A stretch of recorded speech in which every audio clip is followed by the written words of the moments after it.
कधीच नाही चुकणार तुमचे फेवरेट टीव्ही शोज झी5 सोबत, तेही एकदम फ्री। तुम्ही प्रियाला ओळखता म्हणजे नक्की काय आहे? अर्थ नाही कळला मला।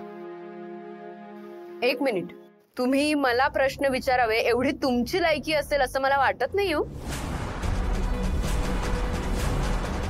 हो बाई, काय बोलताय तुम्ही? मी कोण आहे माहिती? दामिनी। दामिनी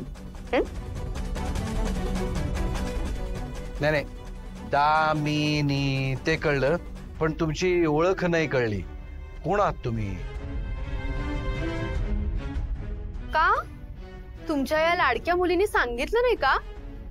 काय ग प्रिया? अगं, ज्यांच्या तुकड्यावर आतापर्यंत जगलीस त्यांचं नाव सांगायला लाज वाटतेय तुला?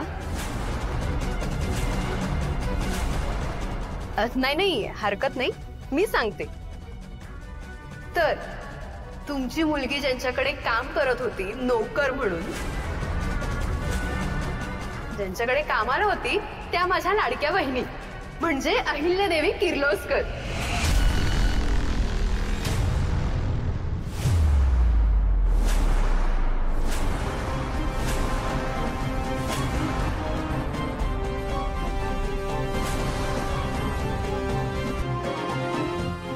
अरे बाप रे,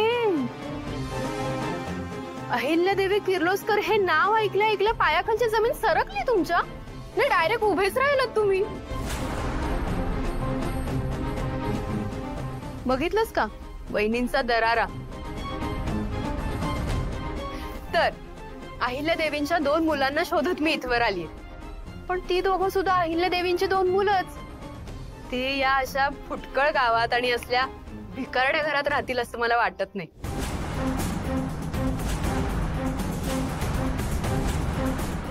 पण ठीक आहे, ते मला भेटतील नंतर।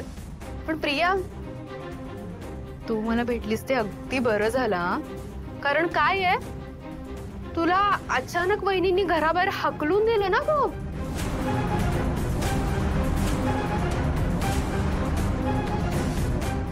तुझा पगारही दिला नसेल है ना बिचारी। पण तू काळजी नको करू, वहिनी तुझ्या खात्यावर तुझा पगार जमा करतील हो। कधी कधी मला काय वाटतं माहितीये,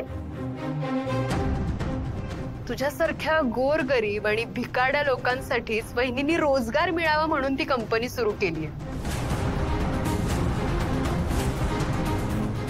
हो, पण ऐक, तुला दुसरी नोकरी मिळेपर्यंत किंवा तुझं हे लग्न होईपर्यंत तुझा सगळा खर्च त्या करतील अगं। मी स्वतः जाऊन सांगते त्यांना।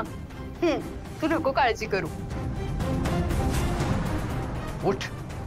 मी उठ। ओके। जे नाव तू आता या घरात घेतलंस ना, हे नाव या घरात उच्चारायची परवानगी नाही कोणाला।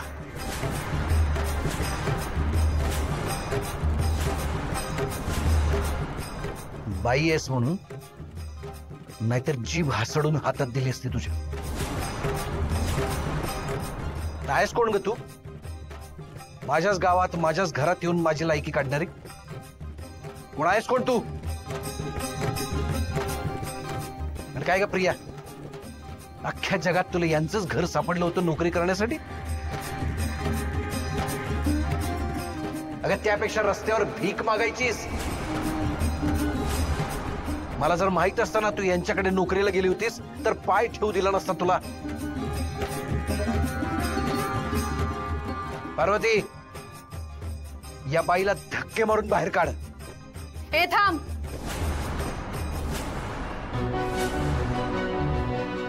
तू या घरात नोकर आहेस, कळलं ना? तू मला या घराबाहेर काढणार? अगं, लायकी आहे का तुझी तेवढी? आणि तुम्ही माझा दामिनी किर्लोस्करचा अपमान करताय हे जर तिकडे वहिनींना कळलं ना, हे घर जाळून टाकतील हा त्या। अख्खं गाव पेटवतील। तुम्ही किर्लोस्करांचा अपमान करताय हे कळताय का तुम्हाला? हो बाई, मुळात अपमान त्यांचा होतो ज्यांना काही मान असतो। श्रीमंतीचा माज अजून जिरलेला दिसत नाही तुमचा। ती माझ्यासाठी मेली असं सांगितलं तरी सुद्धा तिनं पाठवलं ना तुला? मी जिवंत आहे का मेलोय ते बघायला?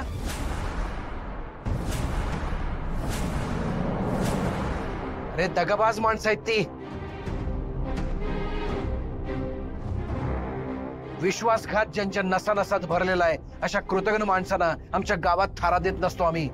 त्यांची सावली पडली असं कळलं असताना तरी खांडोळ्या करून पाठवलं असतं त्यांना.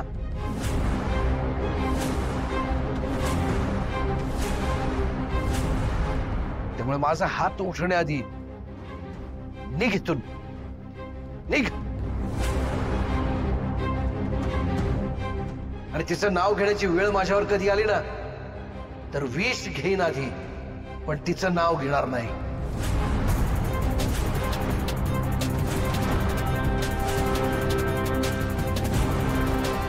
तर निघ. ऐकलं नाही का बाई? बऱ्या बोलत निघा. जातीये.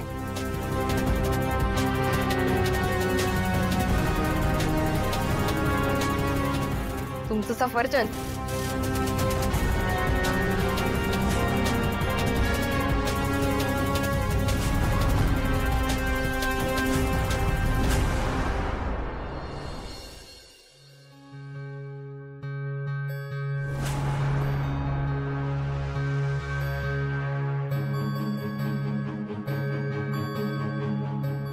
आदित्य सर सावरास होता ना. सावर यार, काय बोलतीस तू? खोटारडी, विश्वासघाती, दगाबाज काय काय बोललेत ते मी काहीच नाही करू शकलो यार. तिथे बसून फक्त ऐकत राहिलो. तर मी स्वतःला कसं कंट्रोल केलंय ना माझं मला माहिती. तर मी समजू शकते. माझी बी अवस्था काही वेगळी नाही. दादा चल आपण इथून निघतोय. हा प्रीतम सर, अरे खड्ड्यात गेलं ते लग्न आणि खड्ड्यात गेलं प्रेम रे. काय बोलताय तुम्ही? ज्या घरात आपल्या आईचा अपमान होतो ना तिथे नाही राहायचंय मला. मी विसरून जाईन की प्रिया मॅडम माझ्या आयुष्यात होते. काय बोलताय? चला इथून. प्रीतम सर, काय बोलताय तुम्ही? त्यापेक्षा मरण पत्करेन मी, पण तुमच्याशिवाय नाही जगणार. बाहेर जे काही झालं त्यात माझी काय चूक आहे? तुम्ही मला का शिक्षा देताय? कारण कारण तुम्ही त्या माणसाची मुलगी आहात ज्यांनी माझ्या आईचा अपमान केलाय आज. आबासाहेब म्हणतो ना मी त्यांना. हा रिस्पेक्ट देतो ना. ते माझ्या आईला इतकं अपशब्द कसं बोलू शकतात? प्रिया मॅडम त्यांच्या जागेचं दुसरं कोणी असतं ना तर तिथल्या तिथे.